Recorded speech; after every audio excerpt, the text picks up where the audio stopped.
And I quote, "I'll be there in a minute. Give me a second." Time is relative, folks. Time is relative. Yes. So, hey, cheers to everybody in the chat. They're a division rival. I don't care how many wins they get. Screw them.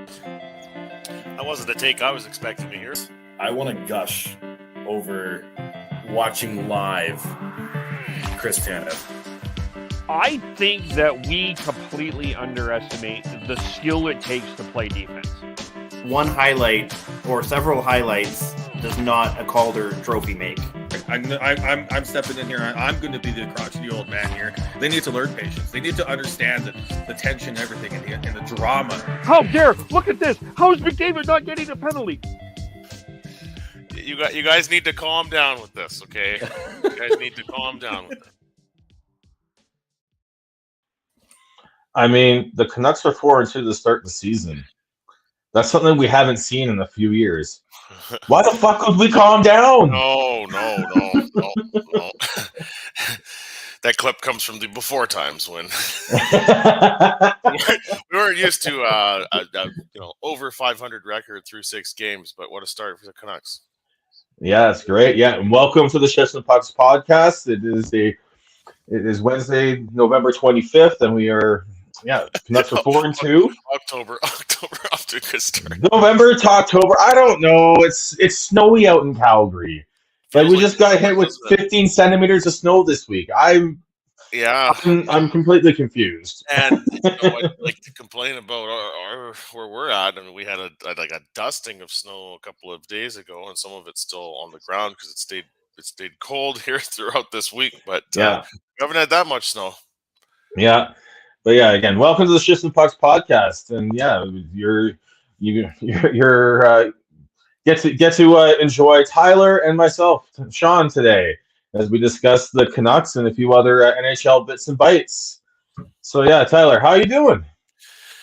I'm all right. Just staying on the weather topic. This week has certainly been a struggle with how dark it is in the morning and how cold it is, and with our work, we're the new location we're moving to right now is a little bit windier than the other one, so that's another part of it. But hockey season this time of year for sports is just great. I mean, hockey season's really going. ESPN really leaned into it. We will touch on this. Their frozen frenzy concept there last year, all 16 teams in 16 games, all 32 teams in action. So that was awesome. The end of the LCS baseball playoff series, the World Series coming up. The NBA's begun. The MLS is heading into their playoffs. The CFL's winding down. There's so much going on. It's awesome. But hockey's number one for us. Oh, it totally is.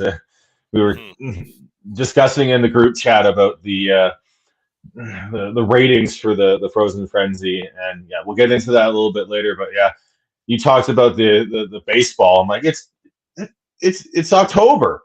It's almost November. Why is there still baseball? And you look at like the fans last night in Philadelphia. I mean, they're hanging in there through a fairly lengthy period of time when the sun's down, and they didn't look very warm. No. But I guess this is a good way to transition into first topic with someone who has brought us all the highlights of all the sports. If you're in BC, Western Canada, the millennial generation, you grew up on the voice of Don Taylor giving you highlights late at night. And today it was announced that he will be inducted into the BC Hall of Fame, which is fantastic. Hard to say overdue, but almost overdue. Like, you knew it was coming. I guess because he's still going.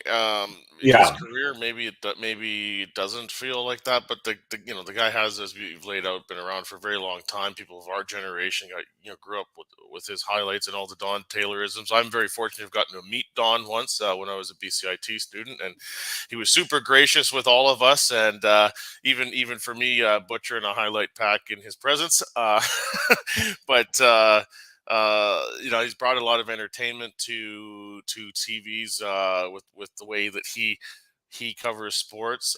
He's also had a very lengthy career in radio, and has always been one of those members of the BC sports media that's really stood up for fans in BC with the whole relationship with the Toronto sports media, and that's something he continues to do today, and that resonates with a lot of fans.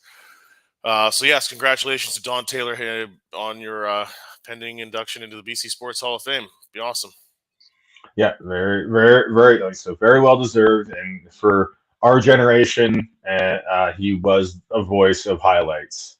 And he said the Don Taylorisms, and all that. So Also a very self-deprecating guy, which it just adds extra to, so. he may have some clouds that he likes to yell at, but he also will take shots at himself, which is very, very important for that, and it helps humanize him, which is why I think we love him so much. Yes. All right, and then near and dear to Don Taylor's heart, the Vancouver Canucks start off the season 4-2, as we mentioned before, as well as going 3-2 on the 5-game road trip to start the season, and that was even coming after, they won the home opener and season opener. Then they emphatically, and then they managed to have a solid win against the Oilers on the Saturday night in Game 2, and then they laid an absolute egg when they went down to Philadelphia. And it feels like forever ago now, but Rick Tocchet had some very tough comments about the team after the Flyers game. Where he's like, where are we to be thinking that we are something at this point, essentially? Tyler, what did you think of that? It's just really, every game has become more and more clear what a change in culture has occurred here with the Canucks, and it's not just the coaching staff. There's Quinn Hughes being the captain. There's JT Miller taking on more of a leadership role.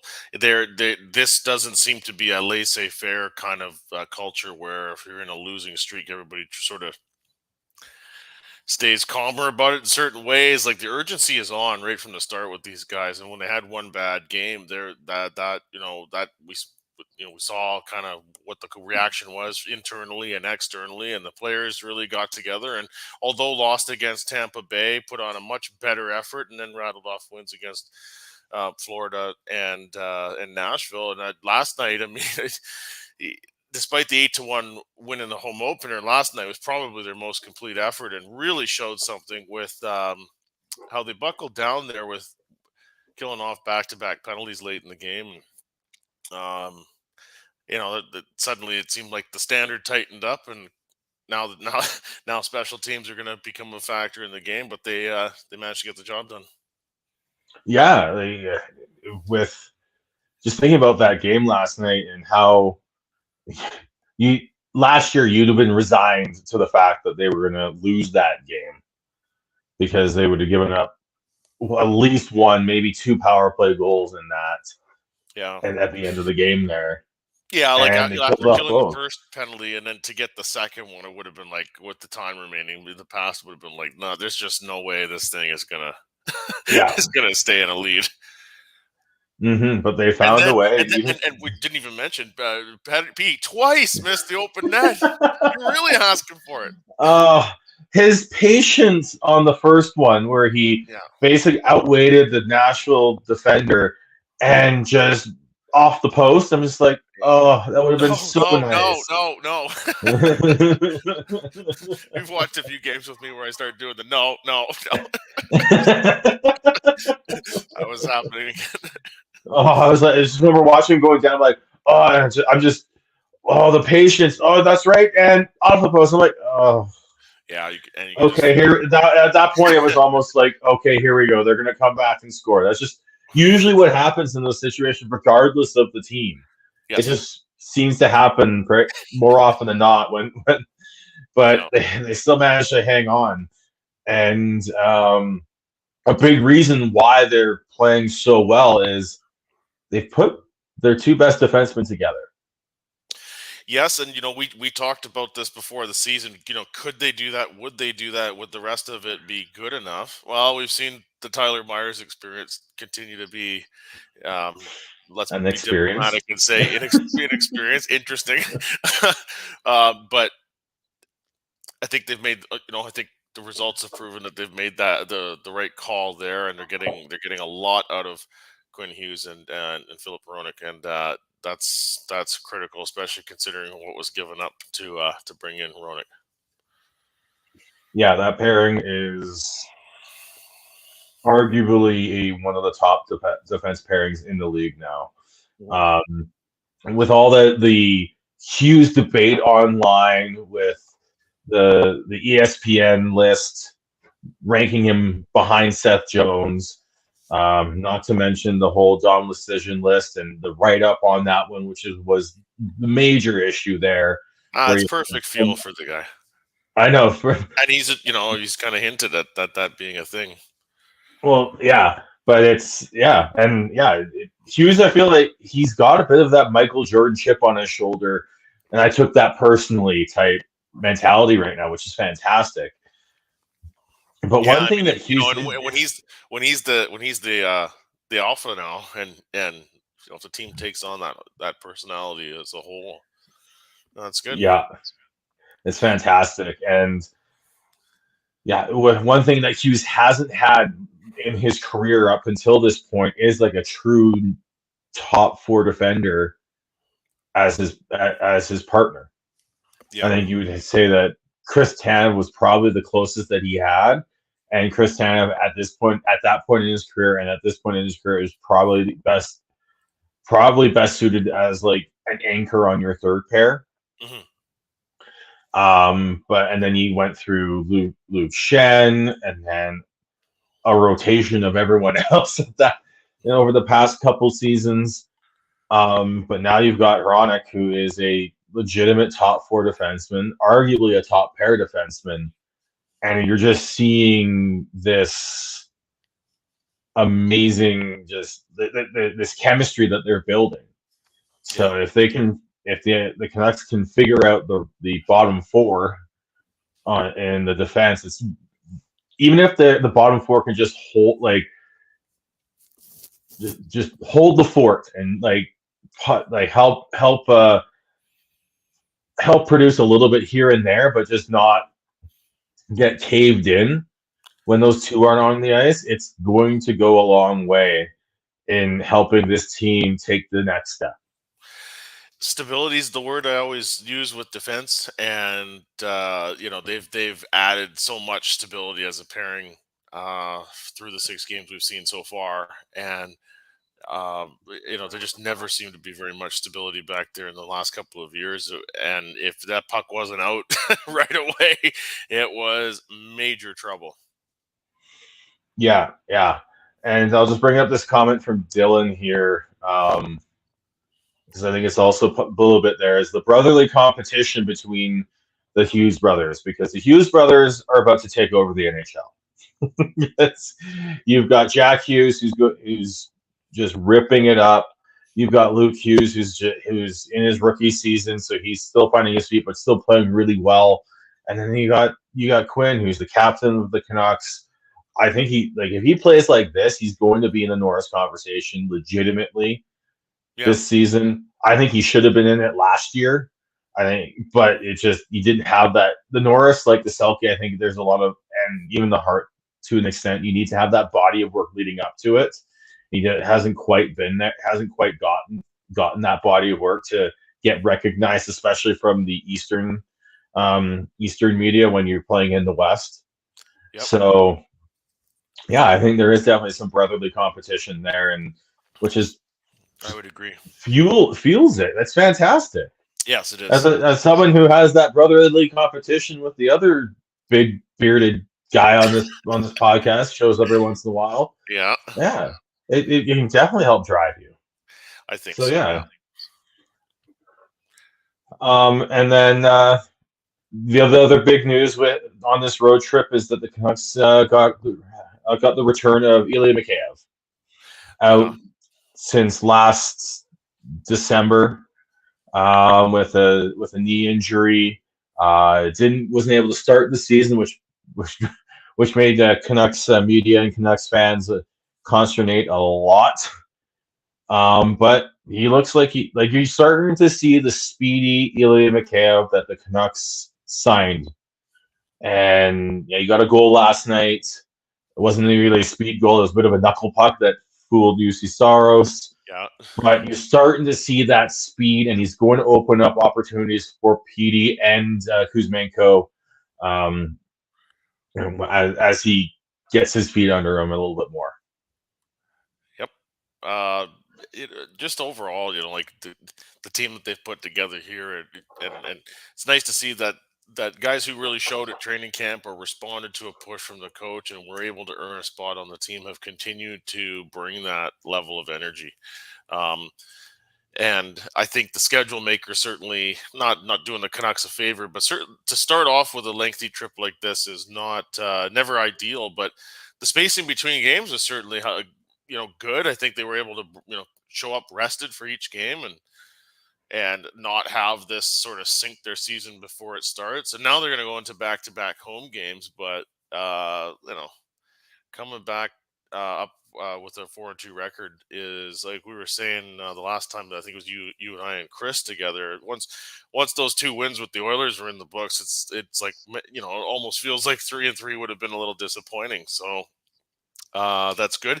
And then it's very early, but the Edmonton Oilers are struggling, and I don't want to talk playoffs here, but if these 2 teams for the next few weeks kind of stay on similar trends, that suddenly becomes a much more realistic possibility. And I think that's what makes it really exciting for the fans as the team comes home.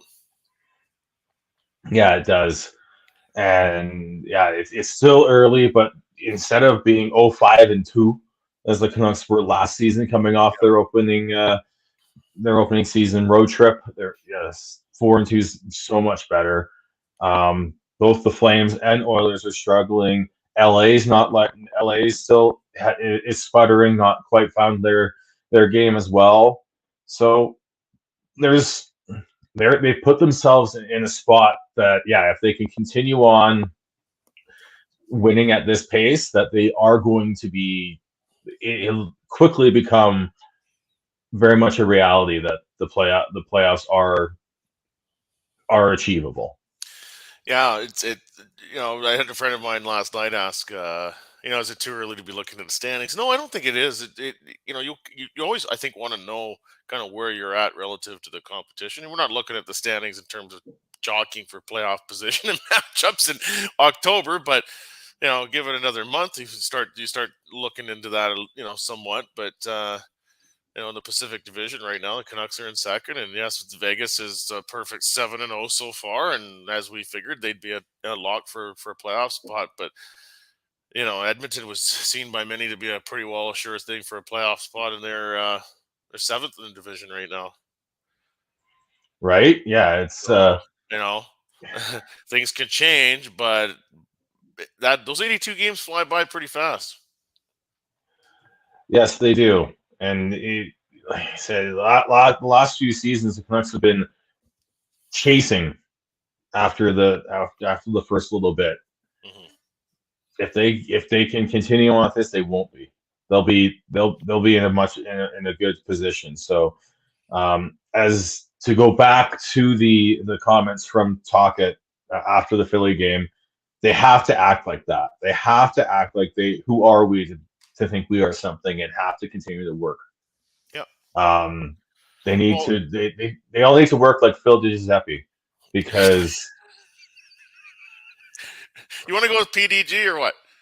I can say it so well when I'm not on camera. And it's just, for some reason, I just rush right through it. Phil DiGiuseppe. Yeah, he's one of those players that I was kind of referencing earlier that's gotten this opportunity with this coaching staff and this group of players, and he is making the most of it. It's been great to see.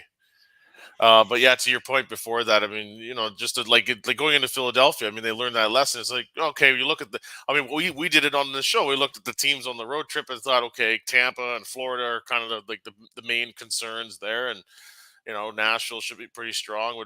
I kind of overlooked Philadelphia a little bit, and every team's trying to get better, and they got Torts there, like they're it's right, like they if you were to say that the Canucks underestimated the Flyers, I think that would be valid.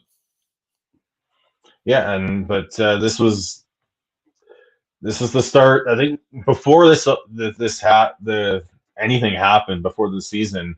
I think you and I talked about even if the Canucks were 3-3 at the end of this road trip, we would have been happy. But getting 4-2, even it's just one extra game just makes you feel a little bit better. I think Nashville was lucky to be close in that game. So, and the Canucks were able to claw back in that Tampa game and make a game of it, but couldn't quite get the win. But yeah, I think is this the start you hoped for? I mean, who wouldn't have taken 4-2? Yeah, right. Exactly. Yeah. The bar had been set so low for the Canucks that you got. Yeah. It's not over the moon excitement, but it's like that. You got to be happy with that.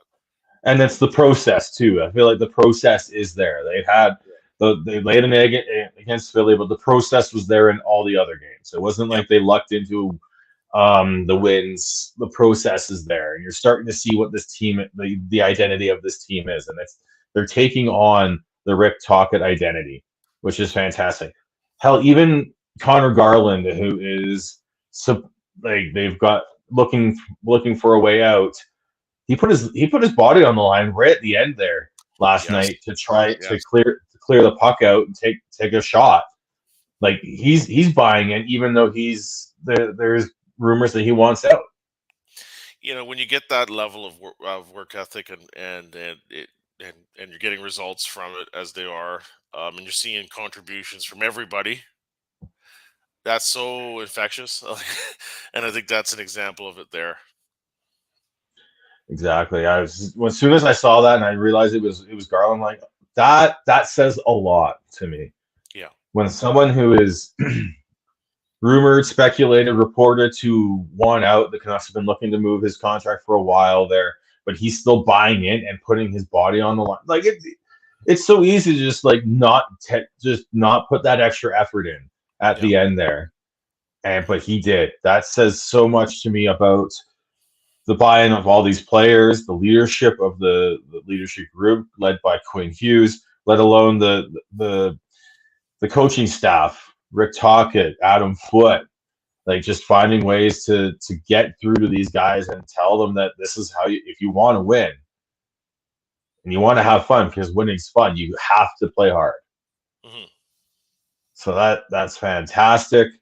And then the Canucks have added another sort of hard-nosed defenseman in Mark Friedman in the trade for Jack Rathbone. What do you think there? What did you think of that trade there, Tyler? Yeah, I mean, I think it's good for Rathbone. It didn't seem like he was gonna push it any further with the Canucks. They gave it a good try with him. It's interesting how many moves have been made with Pittsburgh here, but at least Rathbone's not going to continue to rot in the AHL, and he gets to go to another organization, and he may have a better shot to get back in the NHL with the Penguins. And so far you hear Friedman's name called often. I don't know if that's great for a defenseman or not, but it seems like he's deserving to be in the lineup, but it's still a very small sample size. I just like the idea that they're not going to just continue to waste away players' careers. If you're really not committed to giving him a real chance, then see what you can get for him and let him have a chance elsewhere. Yeah, I think with Akito Hirose has passed Rathbone on the depth chart. Christian Wolanin has passed Rathbone on the depth chart.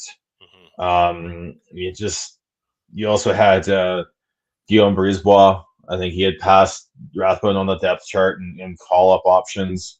So I think he definitely needed a new landing spot, a new start.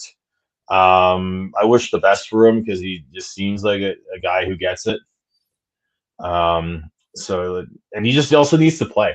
That's the other thing with Rathbone is between him staying at home and playing high school hockey instead of going to like the USHL, and then his seasons with Harvard were like a lot of games, and then he came and signed to go pro during the pandemic, and it just wasn't getting the games that he needed to develop. I think he just needs to play, and I'm sure he'll get that opportunity playing for the Wilkes-Barre Scranton Penguins. So, and maybe he'll get some opportunities with Pittsburgh Penguins. So I think it's a good landing spot for Rathbone, and then they also traded away Kara Plasek, who ended up just getting bought out or not bought out, just like his put on waivers for contract termination. I'm assuming he just wants to going back to Europe to play. And then the Canucks also got another 23-year-old forward prospect in return. So, you're not getting any picks, you're not getting any like true raw prospects, but Friedman fills a role for the Canucks. And then you still got a little bit of a scratch and win lottery card with the other prospect who I'm drawing a blank on. His name is Ty Glover. There you go. Yeah. 23 years old. Not to pick on Rathbone's size, but one of the commentaries out there about him fitting in with the Canucks is how do you get two smaller defensemen in at the NHL level with Quinn Hughes as well, and once they started to see something from some of these other guys that you've mentioned that have passed them on the depth chart, then that kind of signaled the end. Yeah. I think we saw that last year, even before they brought in Akita Hirose. So wish the best for him, and I want to see him succeed. Absolutely. Yeah. All right, and then is there anything else with the Canucks specifically that we haven't talked about? Just a little stick tap to Casey DeSmith. When he's been called upon, he certainly has not given fans much reason to be concerned about the number 2 goaltender position at this point. That certainly will help manage Thatcher Demko's workload. We don't want him breaking down, so that's definitely looked like a big improvement. And then just the way the guys have been able to really earn some wins. Yes, the first game against Edmonton, was a bit of an anomaly with 8-1, but to then go out onto the road, even in the first game at Rexall, or I did it at Rexall Place, Rogers Place, and after getting scored on the first shift, come back and then win that game and then respond after the Philadelphia dud. That this definitely, that you talked about process. Yes, they're getting the process and the results down right now, and that's very encouraging. Yeah, that is good. And then Dylan talking about the Canucks marketing Brocktober. Why not? Again, might as well. We talked about Brock last week about how it's just awesome to see him playing so well and enjoying it. And that line, Miller, PDG, and Besser, just is being such a consistently good line for them right now. So it's really, really good to see. Yes. All right, so let's move on to the NHL as a whole. Yep. Well, let's dive right into just I guess it would be the big news of the last little bit. You had Travis Dermott where he used former Canuck Travis Dermott, who used Pride tape earlier this week for the Arizona Coyotes home opener. And then the NHL announced that they are now allowing the players to use tape to show support for special causes, whether it's in practice, games, warm up, whatever. Yeah.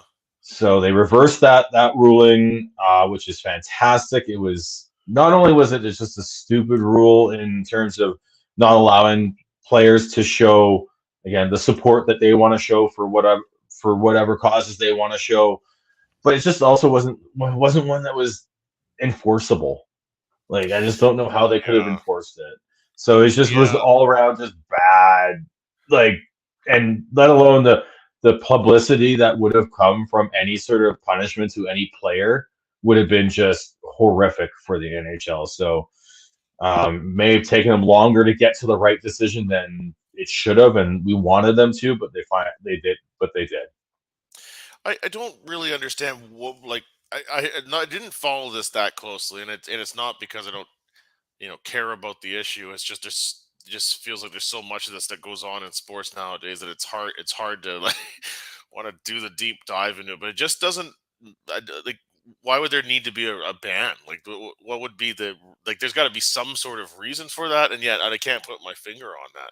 Like, how would it It be was detrimental to the league to have players, if they so choose, do these kinds of things? It wouldn't. It's not going to look outrageous or I embarrass the league don't in some understand it fashion. either. I think it's Yeah, just they thought that in conjunction with the telling team, like, not not having the special jerseys, which again is just so stupid. I've seen some amazing jerseys already this season that would have been looked awesome on the ice, but they can't because of this stupid rule. yeah. Gordon And they Miller just pointed wanted this to. out back, I don't know, 10 days ago or so. He referenced the rule book, and it was interesting. It says, in terms of player sticks, that adhesive tape of any color may be wrapped around the stick at any place for the purpose of reinforcement or to improve control of the puck. So even in the rule book, it wasn't really a policy that could be defended, right? Yeah, it just was. I think they just like, okay, well, we did the jersey thing, and now we don't want. They just wanted to try and remove it all for whatever reason, and then it was like, okay, now pride tape. We have Yeah, to make a ruling on that. Let's just it's keep just it bizarre. the same. But yeah, Just bizarre. Like, it's a look, player's. in Gary's world, nothing happens haphazardly. Everything is calculated. So, what was the calculation there? Like, and there's no clarity around that, which I think just raises even more questions as to what concerns they have around Literally, I think it was just like, political let's keep it influences. consistent from the jerseys to the rest of the equipment. I think that's all it was. Even Yeah, though this is a there's going to be a player's lot of cynics choice, out there about that. I'm like, what else would it be? Like, Yeah, it's like it's I think that's all it was. Like, you can be cynical all you want, but personally, I think it was just literally keeping it consistent from the jerseys to the rest of the equipment.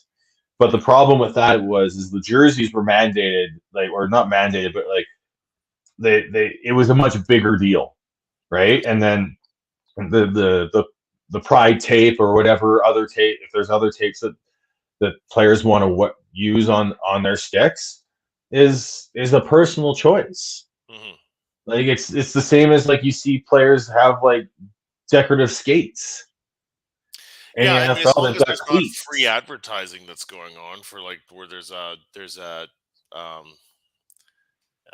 I can't remember I can't come up with the word right now, but if there's no, like, financially, altering situation going on with some kind of, like, advertising that's not unapproved or whatever, then it just seemed like a really unforced error on their part. But in the end, they got together with the players and have made the right choice. But what a really unnecessary um, mess this was for the league for the period of time that it was. And Travis Dermott deserves a lot of credit for going out there before this decision was made and doing that. Yeah. Um, I think this decision was going to be made no matter what. I think they were going to come back and reverse that because I think there was enough pushback from the likes of people like Brian Burke. You had multiple players. I think Scott Lawton of the Philadelphia Flyers said he was going to use pride tape, and but I think it was going to be this way no matter what. Yeah. But all that being said, big stick taps to Travis Dermott for going out there and having the courage to do that without knowing what consequences were coming. Yeah, and I think he did that on Saturday too, when there's a big audience for hockey. I recall Ron McLean bringing that up between periods, so would have gotten a lot of attention. Yep. Yeah. And then let's talk about last night. Let's talk about the Frozen Frenzy. All 32 teams in action, 16 games, all starting at different times, or at least that was the plan. Yeah, Other the than Columbus game kind of yeah. messed that up a little bit. Yeah, But what did you think of that there, Tyler? Because it's definitely a lot. It's so much different from what we're used to as hockey fans, where there's certain time slots that we see games all start at. even just here, like it was made it kind of fun, like to stretch out your hockey watching throughout the evening. There was the Canucks game, obviously was my focus, and then when that ended, there was still the end of the Oilers game, and then there was the end of the Flames game that happened afterwards. So you could just kind of keep going to the next game. It's unfortunate that we were in Canada, we're not able to get like the full ESPN experience of the Frozen Frenzy, where they were doing the jumping around thing with John Buchacross and Kevin Weeks, but regional rights issues. TSN owned the rights to some of the games last night, so that wasn't going to be possible in Canada. But it is interesting. The problem with it does create some really awkward start times for certain places. In Nashville, that was an 8:23 local puck drop. That's pretty late, and with it being Vancouver as their opponent and not a bigger rival for them, such as Chicago, it was a pretty sparsely attended game. So I don't think this can happen all the time, but I think the ratings success for ESPN is certainly going to push them to doing this again. And I think if it's done once in a while, maybe once a month, where it's it's more of an event and they're not overdoing it, I think we could see this continue long term. But it's great for TV. The in-building experience can be a bit challenging with the start times, though, and that's going to put some limits to it. And of course, they go from 16 games one night to one game tonight. So I don't care for I'd that. love to see. I'd love to see it be done on a Saturday as well. I think it makes more sense on a Saturday. It can certainly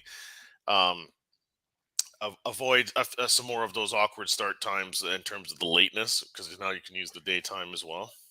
And I don't think you need to have all the games start on different times. I think you can have like 2 or 3 at a time, but as long as you've got that same one, so that when the intermission does happen, you can switch over if you want.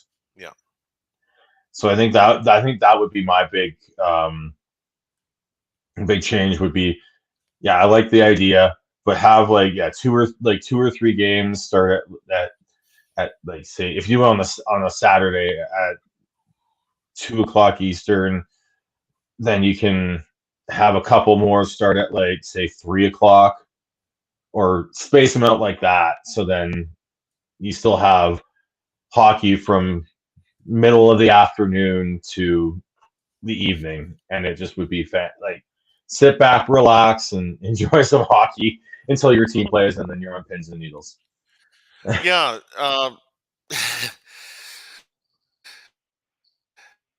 Yeah, the other thing that's very impressive about it is how the boldness of it. I mean, the likelihood of a Game 7 in a best of 7 playoff series is what it is. But that, not only were they going up against Game 7 of the NLCS in the baseball postseason, but it was the start of the NBA season. So there was a lot of competition out there for eyeballs. You had the NBA on TNT, you had the baseball on TBS, and then on ESPN, just talking for a US viewer, you had on ESPN2, you had the Frozen Frenzy. On ESPN itself, they had I believe on ESPN, the main network, they had the 3 hockey games, and then on the app you could get everything. So the fact that there was this much interest it surprises me a little bit. Oh, and I love the ballsiness of that decision to do it on. I don't know when they decided to do this and when the NBA schedule was released or whatever, but I love the ballsiness of doing it at this time, because of what you have with the amount of competition, NBA, baseball, there's NFL football that you just draw interest away, right? And it's great. Like, it shows some confidence, and it looks like it paid off. Yeah, they were up to 11% on the average NHL on ESPN viewing for the triple header on the main network, and then they got on ESPN2 they had an average of 196,000 total viewers, and I'm looking at the demographics, and I'm like, I watch and listen and read a lot of pro wrestling content, Yes, and they yes. talk a If lot you about follow Sean's TV. Twitter, you'll know this. They talk a lot about TV ratings and demographics, and the 18 to 49 demographic is so key for these in these television ratings, and they had 113,000 on average for that 18 to 49 demographic, and that's great. That's just building, and I would love to see them like find a way to do it, like do a Frozen Frenzy, even if there isn't 32 teams playing in 16 games on a night. Like pick another Wednesday night that's got even just 10. Pick a Saturday night, like, because you always know that the schedule's packed on a Saturday. You're probably going to have 10, 12, maybe even 13 games on a Saturday night. So you have that opportunity. I think they need to do it again. Oh, I don't think there's any doubt that they will. And then the 3 telecasts that they produced themselves with their own people were all really good as well. The Leafs, Capitals, then they had the Bruins and Blackhawks, and then the nightcap was the Flyers and Golden Knights. So the NHL really did a nice job with ESPN to set this up for success. Yeah, they did. And then Tyler, did you do any 16-game parlay bets on that? No. I don't have the guts to be betting on sports, but even if you're just throwing a toonie down. Oh, already, it's already. Well, it's just it's a slippery slope, Sean.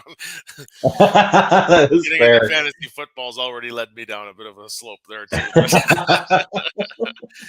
Yeah, I tried my hand at it and lost. The first one that got me was Ottawa and Buffalo. So it was just like, hey, why not?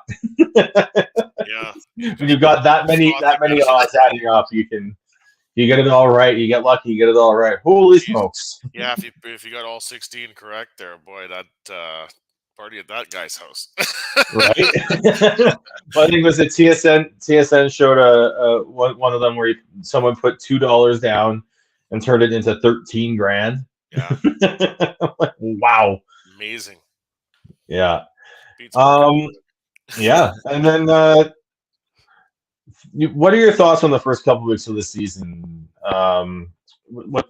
Who's surprising you? Who's in a good way, and who are the disappointments? Oh, I don't really have big surprises. Obviously, probably the one where the concern factor and the media noise factor is maybe most noticed is with Edmonton, but that's very early. I think they'll get things turned around. Obviously, not having McDavid here for a small stretch of time is not going to help things, but the Heritage Classic this weekend should inject some energy into the fans, and as long as those two teams put on a pretty good show, that'll kind of distract, I think, a little bit from the start to the season there. Probably also I want to touch on the Winnipeg Jets. I mean, I think their game last night was the lowest attended non-pandemic game they've had since they've been back in Winnipeg. That's concerning. I don't think that's going to last for very long. We can string some wins together when the Blue Bombers season's over. They'll have that is less of an in-market distraction to compete for people's attention. But other than that, in terms of surprises, I mean, I guess Vegas being 7-0 is a bit of a surprise. That's not they're not going to be going 82-0, but I shouldn't be that surprised that they're strong again. I mean, really only lost Riley Smith, and that's it. They're still pretty well that same strong team that won the cup last year. Yeah, I'd say I did this with Boston last year. Can we not just say the most pleasant surprise of the Canucks? I mean, honestly, like it just there's not a lot of people that probably would have been that would have put money on them being 4-2 coming home off a long road trip here. Yeah, I'd say Detroit's up there too. Yeah, they're 5-1-1 after 7 games. I don't think anyone expected that. Yeah. They're right up there with Boston, who's 6-0. And again, I was just about to say I did this last year with them. Said that I just don't see it. But they've got Swayman and Allmark rolling again. They're finding ways to. They're just defensively strong. Like they've allowed 7 goals in 6 games. Like that's ridiculous. You look at the rest of that division. The next closest is Florida, who's allowed 18 in 6, and then everyone else is in the 20s. Like it's like the defensively, Boston is on another level. It's man, I think maybe that's where I overlooked them, but offensively they're got 19 goals. They're not scoring lots, but they don't need to if they're not giving up barely any. So Yep. And then I'd say disappointments. Yeah, you as you mentioned, Edmonton. I'd say Pittsburgh being 2-4 to start the season after making the big move to get Eric Carlson. They also have Riley Smith, but that they get a couple wins and like they're right back in it because that Metropolitan is just going to be a war all season. Yeah. And then San Jose at 5-1. That's I mean, 5 and fun. if the Canucks had this kind of start, people would be writing off the playoffs already. We'd be looking at the probabilities and saying, nope, we're screwed. I mean, we did that last year. Yeah. It's I do expect the Oilers to figure it out. Yeah, having McDavid for a week or two is not going to help, but I think they will figure it out. They've got the top end talents. They just need to figure out some structural things and stop overthinking. So I think they're in a better spot than like the record shows. But if they have to figure it out quickly because as we saw last year with the Canucks, like not getting off to that start and then you're chasing, you have to get hot and stay hot for a while to get back into it. Yeah. Everything just seems more forced when you're in a chase position like that. Yeah, and then just you've got Jack Hughes leading the way in points, 17 so far. Is there any players or that have stood out to you there to start the season there, Tyler? I mean, it's all. I think like all of us, we're all got a bit of an interest in how Connor Bedard's going to do, and certainly it's been impressive how he's carried himself and his maturity that he's shown in handling, the spotlight of playing in a bigger NHL city, and he's been putting on a show. Whether he's going to be able to carry the Blackhawks, let's say they get further on in the season, and the playoff spot is they're on the bubble of making the playoffs. The grind of the season on a young guy like that playing pro for the first time is just gonna, how's he gonna handle that? That'll be interesting to see as time goes on. But for now, it seems like a pretty good beginning for him. Yeah, he has had a good start. He's got 4 points in 7 games on a team that's definitely going to be struggling a little bit this year. Just still building, right? Yeah. But he's got his protectors and Corey Perry and Nick Foligno, and he's making them feel old by telling them that he hadn't heard of Pearl Jam until training camp. So Yeah. I don't blame Connor. I blame his parents for not educating him in music. Because come on, that's you can't be smart and good at everything. There's going to be some right. Yeah, well, I think he's just there. I think Connor was just so focused on hockey that everything else was like didn't mean anything to him. So it's just also makes you feel old when a band you listened to growing up and was already a bit like past at least our generation a little bit.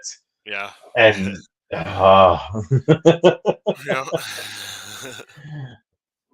Is there anything else with the NHL that we missed here, Tyler, or you want to mention? I believe we were going to talk about decentralization of the draft.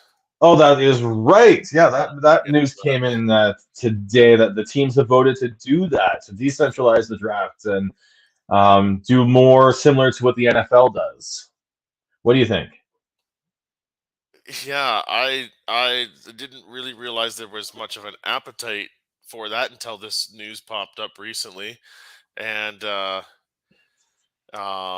guess there is no overwhelming support for doing that. Logistically, yes, it's they can see why they'd want to do that, but the draft is a big deal. I mean, Kevin and I had the privilege of going to the one in Vancouver in 2019, and it's an event.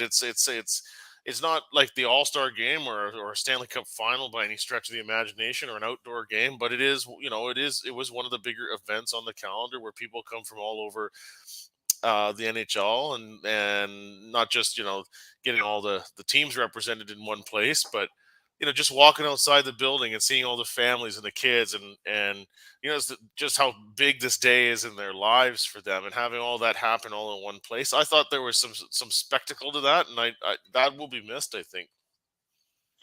I think, yeah, you got the kids there's the convention sort of atmosphere with basically all of the hockey community converging in one spot. But that being said, it's not great television, especially when you have to wait for the 15 to 20 person like entourage to walk from the draft table up, and then Yeah. the 20 to 30-second speech on thanking the host city and all that. It's not, it just, yeah, for me it lost in the first round specifically. It just wasn't good television. Like, you get hockey nerds No. like us watching it, and that's fine, but it's not good television. So Well, I if know there I was a way mentioned. to keep it, I mean, I if there mentioned as was a far way as to, events go. yeah. Okay, like the All Star Game is typically not a well watched event, but whichever city hosts the thing, it's a big deal there. Maybe the fact that it's gotten now to a 32 team draft and how much longer it's dragging out what was already a fairly dragging experience to begin with. Maybe that's part of it. And for the media, I know that's probably going to be disappointing because one of the rare opportunities where you're in one location and you have access to all these people. Um, Maybe I guess let's go cynical again here. Maybe that's why they want to do it. But with modern technology, um, saves them some travel, saves them some cost. Um, maybe it streamlines the draft and they actually get some better outcomes from their drafting. Those would be reasons to do it, but I, I was surprised that there was an appetite for it until Elliot Friedman and others started bringing this up. Well, it's just that, again, it's cramming everything into like 1 week where you've got the draft on the 28th and then free agency on the 1st. That was kind of, Yeah. and then if it's not in a central location, say it's Florida, and you're trying to fly back to Vancouver from one corner of the continent to the other, Yeah. it's tough to do that. So I can understand the logistics. Like I said, I think a lot of it for some of the younger people in hockey, whether you're players or people trying to get into management, scouting, and all that. There's a lot of um, um, why am I drawing a blank on what I'm trying to say here? Like, talking and networking, that Yes. opportunities that can happen at a convention type atmosphere that the draft is. But when you're trying to draw ratings for it's not, again, it's just not very viewer friendly when you're watching on TV. Indeed. Obviously, this is something where the pandemic experience has, got the thoughts percolating amongst people. But maybe there is another way that this can be done. Uh, Elliot Friedman noting in 32 Thoughts, one possible issue raised by some teams was that they thought because the tables were too close on the floor, things were being overheard about their plans. Like, that just seems so like a stretch to me, but I mean, there's so much talking and noise there that you do have to yell sometimes. I think raise the voice at times, and so there is yeah, that. possibility. I mean, it But was it's interesting, like sitting in the building, and you can just sort of look down at the floor and see who's going to where and what it makes it gets the imagination going. What could they be talking about? It could be nothing. It could be yeah. about lunch later or dinner, or, you know. But I yeah, think I think I there's going to wish. be a lot of spectacle lost. But if competitively general managers feel that it's going to be a better format for getting better results out of the draft, and there's less cost, then that's probably where they're heading. I just wish there was a way to like make it keep the spectacle of it, but just streamline it. Yeah. Like again, it's my biggest pet peeve with the draft was always the wait for the team's delegation to walk up from their table to the stage. Then you've got then make their speech before making the pick, and then you have to wait. Then it felt like it just was way too drawn out. If you could find a way to keep the spectacle of it but yet limit who can go up onto the stage, I think that would Yeah. change a lot and make it so much better, and then keep that convention atmosphere, keep that ability to bring everyone to one location and have that spectacle, that special feeling for everyone, because it's not just the number one group of people that you want to make feel special are the players, but Mhm. you still have to find there's other groups that still need to, I feel like, need that everyone converging on in one spot. Well, hopefully they find a way to make it still a very exciting must-watch event in some fashion. I don't know what that would look like. I'm not the most creative person myself, but yeah, I think this is a bit of for me, a careful what you wish for type of thing, because there was a lot that went I on mean, around the whole just being in the one place. what I'd love to see is I'd love to talk to someone who's worked both an NFL draft Yeah, and a NHL draft and see what they think, because like you look at the NFL draft, very similar to what I think the NHL wants yeah, to go to in terms of you've you basically have the commissioner making all the picks. You're not having the speeches and everything, and it's not you don't, but it's still a spectacle. You still have the specialness of it, but it's just not. Yeah, it's not the same as what the NHL has been, and maybe we get one more year of it. I think yeah, because they yeah. still, I don't think they still have they don't have a location for next year's draft, as far as I understand. And Mhm. there's talk that they want to try, they might do it, yeah, in Vegas in the MSG sphere, which would be insane. Yeah. Yeah. All right. So yeah, I think we've covered all the big sort of NHL topics there, Tyler. That Mm, I didn't miss anything else. no, I don't think so. Other than one last All question. right. Yeah, we've hit the one last question time, and don't worry, we actually have one prepared this time. We're not going to hum and haw about it for 1 to 2 minutes before we figure one out. And this goes back Or try to to wuss out of one. this Guilty. goes back to what we were talking about a little bit earlier in terms of disappointments. Mhm. Who is in more trouble? Which Alberta team is in more trouble, the Flames or the Oilers?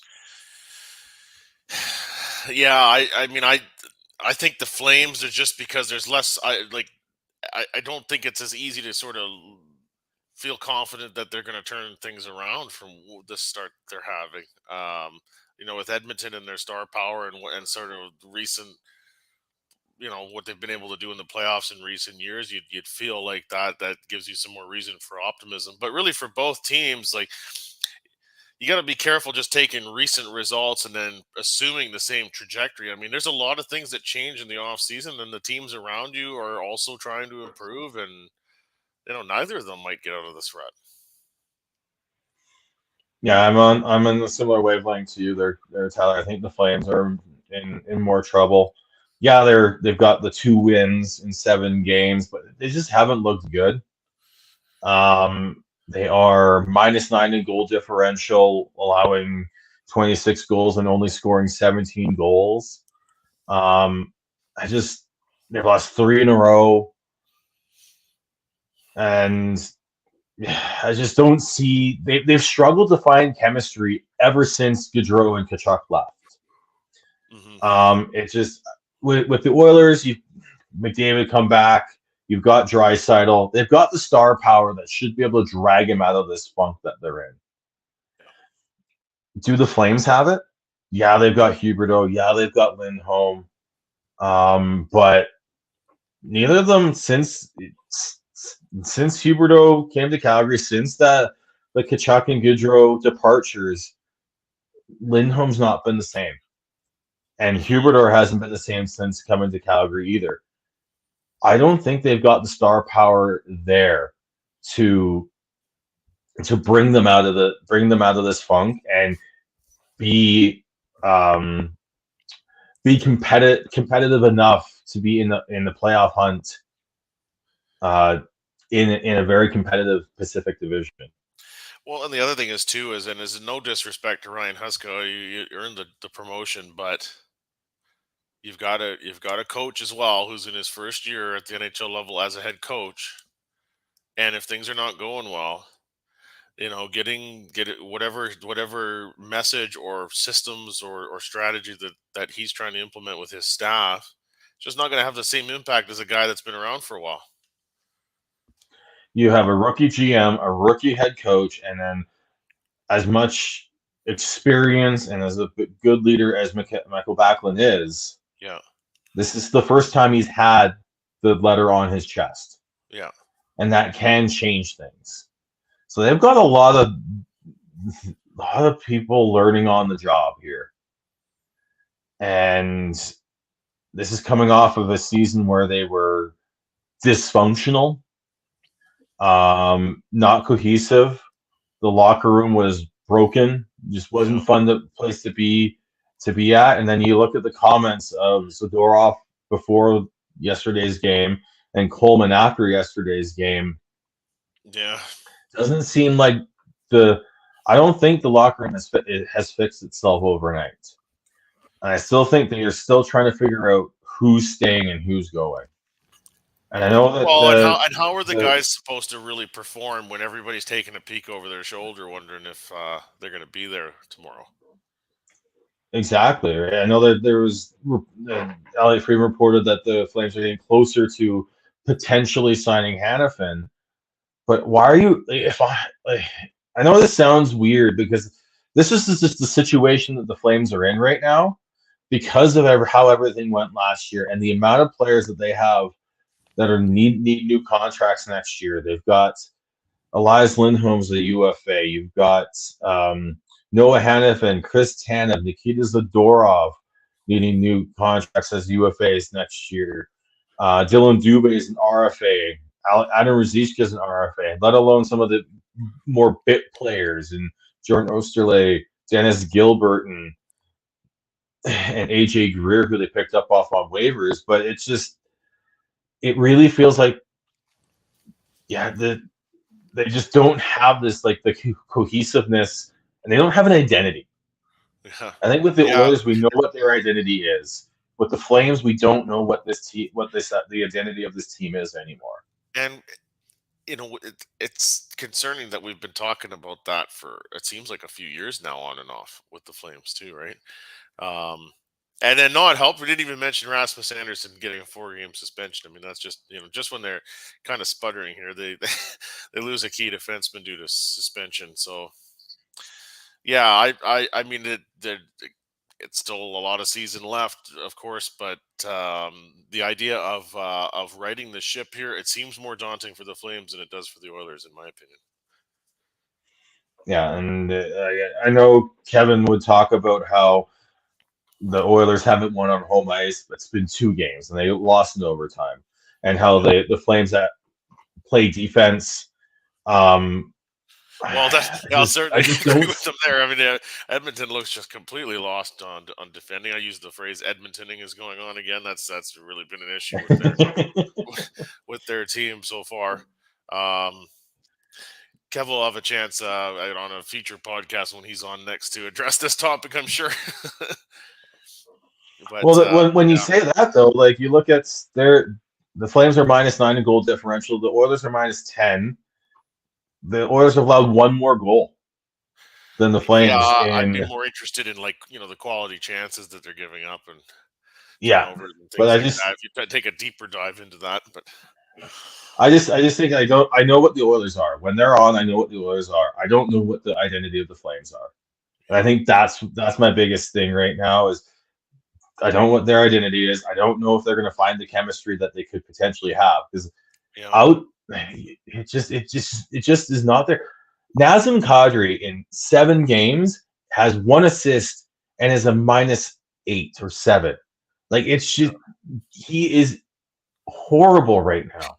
Yeah. Even if you like, there's a lot of focus on Huberdeau, who's got I think 4 points in 7 games, but Kadri needs to step up.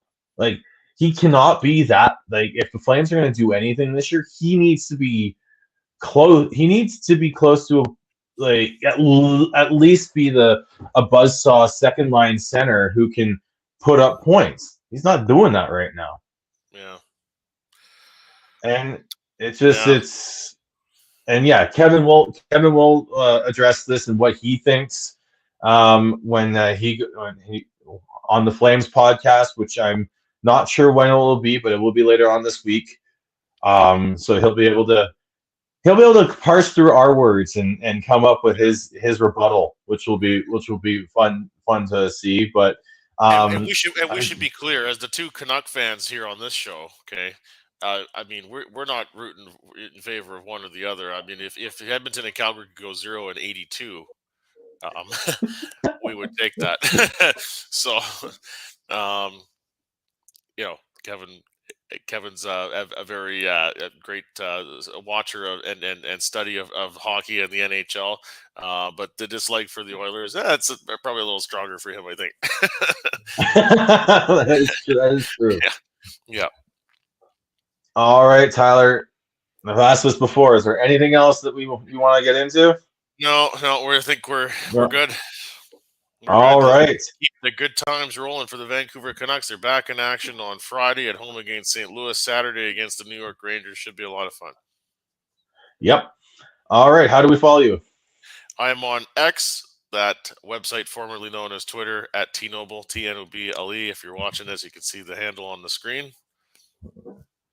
All right. You can follow Chris at Schneids, at SCHNIDZ on all the social medias. You can follow Kevin, KEVOLE, on all the social medias. You can follow Devin. His attempt at having a fun handle got X-nayed. So he's back to Birdhouse 09. Perfect. Yeah, so you can follow Devin at Gordhouse09 on the X app. You can follow me at BeardyConnect03. You can follow the podcast at Shifts and Pucks on X, Facebook, YouTube, and Twitch. And we will see you next time. And I would say go Canucks and hope that the Alberta team suck. Yes, and stay warm. Yes, and stay warm and stay safe out there. Thanks for tuning in. Bye for now.